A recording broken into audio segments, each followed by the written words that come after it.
मोहतरम नाज़रीन, अस्सलामु अलैकुम वरहमतुल्लाहि वबरकातुहू।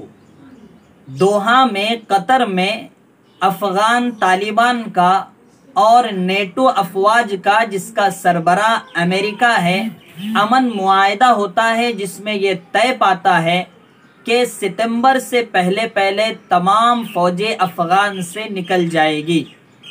अमेरिका तो तकरीबन खाली हो चुका है और दीगर अफवाज भी खाली हो चुकी है, लेकिन इस अमन मुआहदे की खिलाफ वर्जी करते हुए बड़े अफसोस के साथ मुझे नाम लेना पड़ रहा है, रजब तय्यब उर्दोगान साहब नजर आ रहे हैं। क्योंकि नेटो की अफवाज में तो इनकी भी फौज शामिल है, क्योंकि ये भी नेटो के मुल्क में तुर्की शुमार किया जाता है।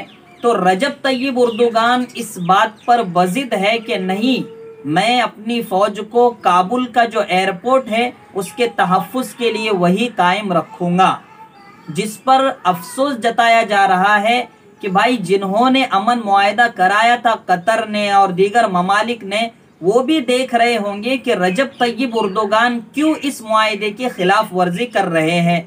और दूसरे मुसलमान भी अजीब व गरीब कमेंट्स कर रहे हैं, जिसको देखकर और सुनकर मुझे भी अफसोस हो रहा है और मुझे भी शर्म आ रही है कि जिस रजब तय्यब उर्दोगान को लोग हीरो मान रहे थे, अब एक फैसले से, उनके एक खिलाफ वर्जी करने की वजह से उन्हें जीरो बनाया जा रहा है। इसलिए दोस्तों, इस सिलसिले में क्या कुछ होने वाला है हम नहीं कह सकते, लेकिन इस्लाम में मुआहदे की पासदारी करना, जो वादा किया है उसको निभाना, ये इस्लाम का बहुत बड़ा हुक्म है, जिसकी खिलाफ वर्जी करते हुए नजर आ रहे हैं इस वक्त तुर्क सदर रजब तय्यब उर्दोगान। तो इस सिलसिले में आप क्या कहते हो? इस मुआहदे के मुताबिक उन्हें अपनी फौज तुर्की वापस बुला लेना चाहिए या नहीं?